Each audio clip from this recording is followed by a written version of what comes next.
So fun fact, just prior to this, I was getting set up and ready to launch, and the state cops or state patrol guys, whatever, came through and started giving me kind of a hard time. Right now, I'm telling the guy to move out of my way because there's literally no wind coming directly from where I want to take off. It's coming off the water, and it's such an awkward, small spot.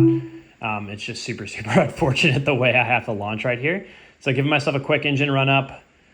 I attempt the first time, and I think it gets snagged on something, or just the crosswind just absolutely screws me up. So I turn around, try to launch it this way, and I know I lay it back down one more time. And at this point, I'm like, damn, dude, they gave me one opportunity. The guy was pissed. He's like, take off, but do not come back. And I was like, okay, basically, this is my only chance. So I was determined to get it up. Here we go. Last little rip. Turn around as quickly as possible. Sprint forward. Get it locked and go. And that's why I told the guy to back up, because I'm like, yo, dude, you're kind of in my way. But we were good either way. We cleared it. We're up. We're going. And I'm immediately going to go head over to the smaller bridge over in the corner. It basically looks like an old railroad track style shaped bridge. I just wanted to go rip over it. So we'll catch you guys there in a minute.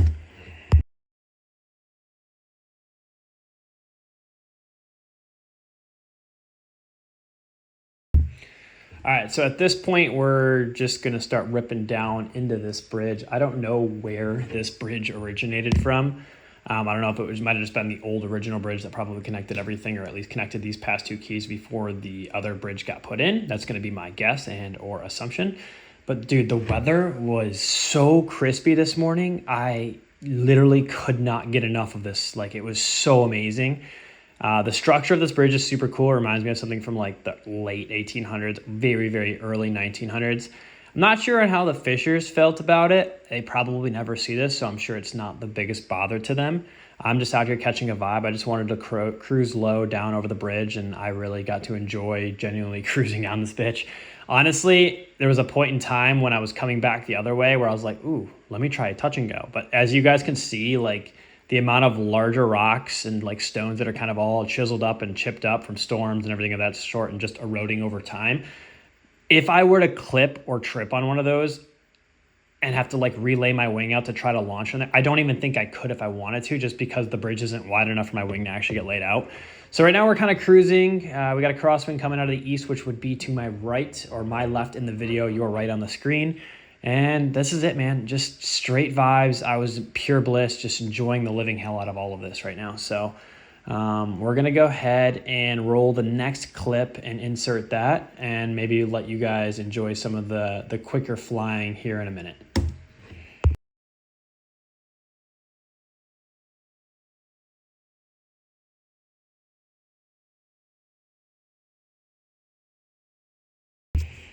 Okay, now we are out here over the 7 Mile bridge. At this point, there's pretty much no turning back. If I had to have an engine out or something of that nature, it wouldn't be too difficult.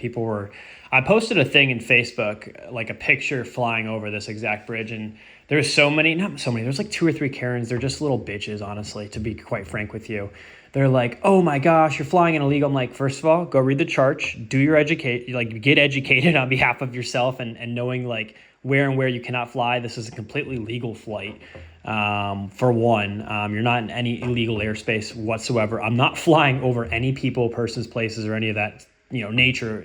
Other than like my launch, like getting approval to take off out of there, it's still legal. The entire flight was completely legal. There's no arguing that whatsoever. Now people are like, "Oh, you're gonna kill yourself. You're gonna die. You're gonna like you're flying over water." Okay, well, if your risk factor isn't as high as mine, then don't worry about that. You don't have to do what I'm doing. I'm going up here. This isn't risky to me at all. Water around the bridge is 2 to 3 feet deep.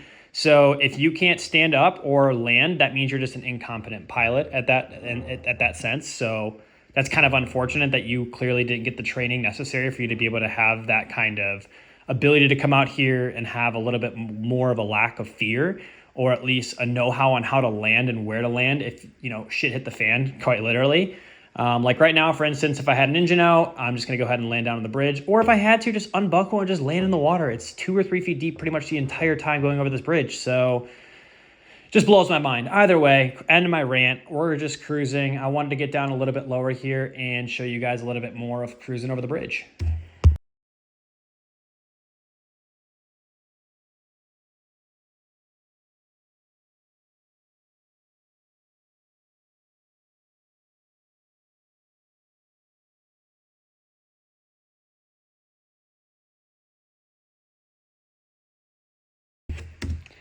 So now that we're down a little bit lower, able to catch a vibe down here in the lower aspect of the bridge, I honestly was in awe being able to just cruise over this. It kind of felt like the first bridge in a way, but just knowing that for 3.5-ish miles back the other way in both directions that I'm kind of stuck out here is a surreal feeling. So like if something were to happen, would I be safe for myself? Yeah, I'm going to land, lay my wing down, pack the shit up, basically call like CTO or something of nature. And if I'm on the bridge, then I just go and I hand my stuff down, or I would lower it down with a rope or something of that nature. I've got paracord that's sitting in my bottom of my seat. So if I had to lower it down to a boat, it's no issue. It's only 80 pounds. So we're just ripping this little path of what used to be the old bridge, which I'm sure no one has ever seen from this perspective, or at least been able to fly over in this manner.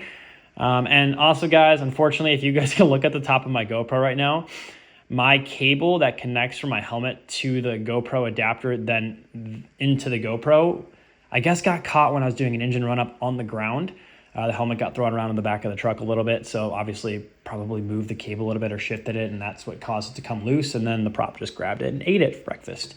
So, yeah, but dude, look at the water next to me left and right. Look how shallow it is. Look how crisp and clear it is, and what a smooth wind day. Like, there was some point in time where I felt a little bit of rotor coming off from my right in the video, or your guys' left as you're viewing this right now, from the wind starting to kind of slightly pick up. It was like 8 to 10 miles an hour now at this point as the sun started to come up a little bit more and the day started to continue to move forward.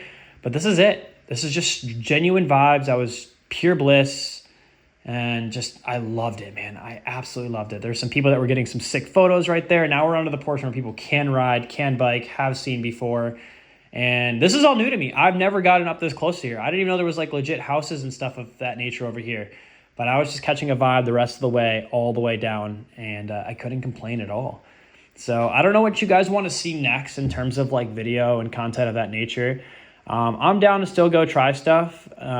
Maybe some more like mission flights, like when I used to go and get groceries or eating Chipotle at 10,000 feet. I've kind of lost the ambition to go out of my way to do it. I more or less just enjoy flying for flying, and I'd rather just go fly new locations versus making content that's just like, oh, come watch my stuff. Like, I just want people to genuinely enjoy the sport and realize how safe and how fun it really is. And one thing I can't really stress enough is training. Training is probably one of the more important things you can get while getting into the sport. I've had a lot of people message me over the last 6 months to a year, asking me if I was willing to train them. And I said, yeah, absolutely. Like, I'd be more than down to train you guys. All right, and at this point, it's landing time. So what are our obstacles? Boats not really in our way. Cars are on their bridge doing their thing. There's no need to go back over the bridge at all. The only thing I really have is a power line. As you guys can see to the bottom right corner, there's a little parking lot that I'm gonna end up landing in. What a beautiful spot. If not, I was just gonna land kind of on the side of the road if that is what was required of me. I've actually eaten at this restaurant, ironically. I did a couple of years ago. Actually pretty solid, probably a solid, 6.5 out of 10 for the Keys. Great fish, obviously, considering it's the fishing capital of the world. But yeah, cruising down over the power lines, pretty chill, keeping the engine on for this one. What a beautiful landing it was. Like I said, wind was coming out of the east, and I'm going to go ahead and try to land into the wind as well as I could, even though it's probably gonna get covered by the buildings a little bit. But either way, dude, this was just one hell of a flight, and I'm glad I got to enjoy it. So come in for a nice little slide, and we're done. That's it. So hope you guys enjoyed this video. Like, subscribe, comment, and my mic setup is all back and in, and I can finally start filming again.